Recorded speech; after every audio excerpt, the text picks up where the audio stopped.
प्यारे बच्चों, आज की जो वर्कशीट है विज्ञान की कक्षा 9 के लिए वो है 32 नंबर वर्कशीट। बच्चों, इस वर्कशीट में आज हम जानेंगे कि समय और दूरी के बीच जो ग्राफ बनता है उसके बारे में जानेंगे। साथ ही ये भी जानेंगे यदि दूरी और समय के बीच आपको ग्राफ दिया जाता है तो आप इसकी चाल निकाल सकते हैं, वस्तु किस चाल से चल रही है। देखिए, आप सभी जानते हैं, मैथ भी पढ़ते हैं कि ये एक्स अक्ष होता है, ये वाई अक्ष होता है। एक्स अक्ष और वाई अक्ष दोनों। एक्स अक्ष पे समय लिया गया है, वाई अक्ष पे दूरी ली गई है बच्चों। अब इसमें देखिए, इस ग्राफ में सबसे पहले क्या दिखाया गया है, दो बिंदु दिखाए गए, बिंदु ए और बिंदु बी। जब कोई वस्तु 40 मिनट में ये 40 से भी थोड़ा सा ज़्यादा है, यानी 42 मिनट में इतनी दूरी तय करती है, ये दिखाई दे रहा आपको। और फिर 56 मिनट में ये ग्राफ बन गया और वस्तु ने इतनी दूरी तय की। तो यहाँ पे दो चीज़ें दी गई हैं, एक तो समय दिया गया, एक दूरी दी गई है। 42 मिनट में दूरी तय करती है 28 किलोमीटर, और फिर वो कार 56 मिनट में दूरी तय करती है। जो 56 मिनट है उसमें जो दूरी तय करती है वो ये वाली दूरी जो, ठीक है, अगले इस टाइम में ये दूरी तय करती है। तो इस प्रकार से हम यदि हमें दोनों ये मिल जाएं तो हम बड़े आसानी से इसका एक त्रिभुज बनाकर हम इसकी चाल निकाल सकते हैं। ध्यान दें, ए बी और ये बिंदु सी है, सी। तो इस आधार पर हम इस त्रिभुज के द्वारा हम बच्चों चाल निकाल सकते हैं। हमें समय यहाँ से मिल जाएगा ए और बी। बच्चों, समय मिल जाएगा ए सी से, यानी ये इस बिंदु से लेके इस बिंदु तक ये समय है। और हमें इस वस्तु की दूरी मिल जाएगी बी और सी के द्वारा। चलिए जानते हैं इसमें क्या है। समय ये t1 मान लेते हैं। t1 बराबर है जो है समय t1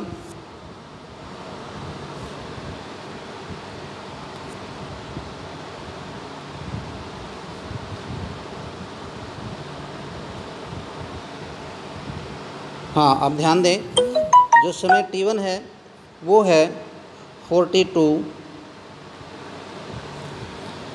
मिनट है। t2 है बच्चों 56 मिनट। तो t2 माइनस t1 निकालने हो हमें, तो 56 में से 42 घटा दो, ये आ गया हमारा 14 मिनट आ गया।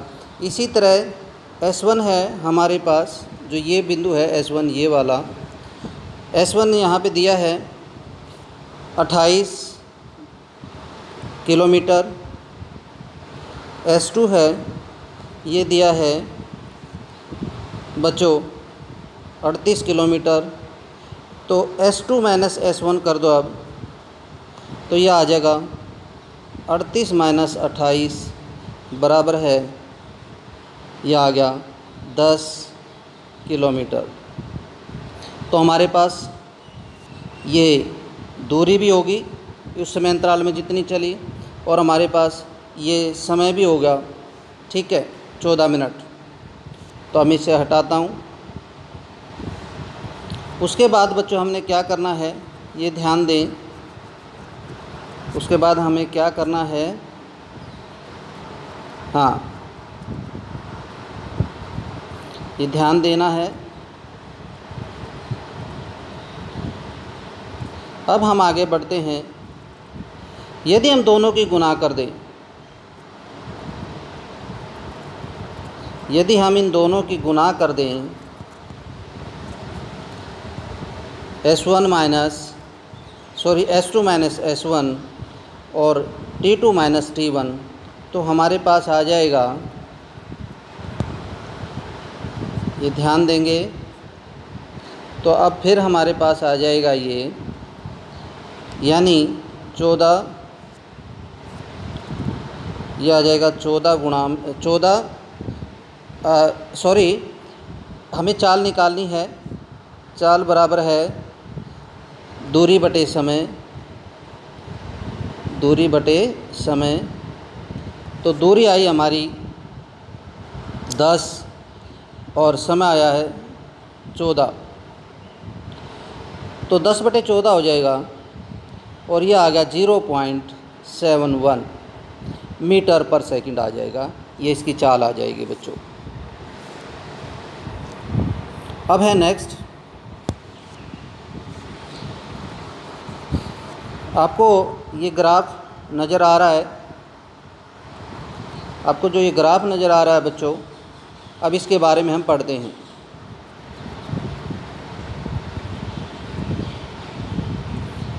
इस ग्राफ में x अक्ष पे वही समय दिया है और y अक्ष पे दूरी दी है बच्चों। x अक्ष पे समय है और y अक्ष पे दूरी है। तो सबसे पहले वस्तु चलती है सीधी, ये ग्राफ सीधा चलता है, उसके बाद एकदम स्थिर हो जाता है। यानी ये देखो, सबसे पहले ग्राफ ऐसे बढ़ता है, यानी वस्तु समान चाल से चल रही है। उसके बाद फिर वस्तु रेस्ट में आ गई है, ऐसे चला, यानी दूरी तो बढ़ रही, समय तो बढ़ रहा है लेकिन दूरी वही है। तो विराम अवस्था में वस्तु, फिर सीधी रेखा में ग्राफ है। तो इससे ये होता है कि वस्तु ने अलग अलग समय पर अलग अलग गति वो ली है। एक बार वो गति में थी, फिर विराम में आ गई, फिर गति में आ गई। तो ये असमान चाल का उदाहरण हो गया बच्चों। हमें से हाँ, पॉइंट A से B तक समान है, B से C तक फिर अलग तरह से समान है, और C से D तक फिर अलग तरह से समान चाल उसने चली है, लेकिन A से D तक कोई समान चाल उसकी नहीं रही है। चलिए अगले ग्राफ में आते हैं। इसमें भी समय और दूरी है। इसमें देखिए, ये x अक्ष, ये y अक्ष, ये y अक्ष, ये x अक्ष। तो बच्चों इसमें सीधी रेखा है ग्राफ। तो इस सीधी रेखा ये बताती है कि वस्तु समान चाल से चल रही है, कहीं भी उसने अपनी चाल में बदलाव नहीं किया है। और नेक्स्ट में ये देखो, ऐसे जिग जैग मोशन में चल रही है। तो ये असमान चाल का उदाहरण है। अब आते हैं इस ग्राफ पे।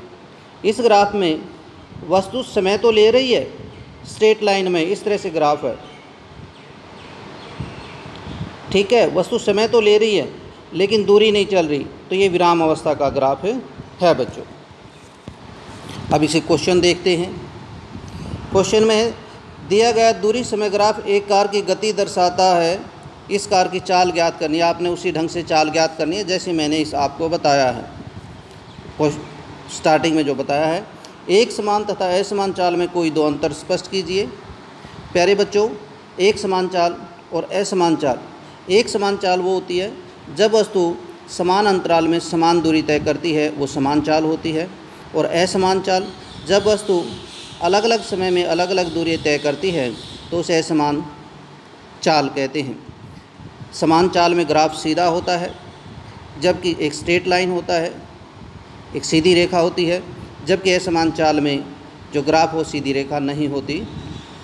तीसरा है, किसी वस्तु की गति की निम्न अवस्थाओं में उसकी दूरी समय ग्राफ बनाइए। वस्तु विराम में हो, जब वस्तु विराम में हो आपने वो ग्राफ बनाना है। असमान चाल से गतिशील वस्तु, असमान चाल से, तो आपका जिगजैग आ जाएगा। चौथा है, दूरी समय ग्राफ का ढाल क्या दर्शाता है। देखिए, दूरी समय ग्राफ, मान लिया यही है दूरी समय ग्राफ, यदि इसका ढाल ऐसे हो जाता है तो ये दर्शाता है कि वस्तु ने पहले एकदम तेज़ गति से चली है, फिर समय बढ़ता गया, दूरी कम होती चली गई, तो वस्तु ये देखो, हाँ, ढाल ये दर्शाता है कि वस्तु धीरे धीरे वस्तु की चाल धीमी हो रही है। ये थी आज की वर्कशीट। प्यारे बच्चों, इसे सभी बच्चों ने करना है और ग्रुप में सेंड करना है। ठीक है, पहले से समझिए और फिर करिए। फिर भी यदि कोई क्वेश्चन समझ में नहीं आया तो अपने साथियों से बात करिए, मुझसे बात करिए, तो इसे डिस्कस करिए और हल करके भेजिए। सभी बच्चों ने भेजना है इसे। धन्यवाद।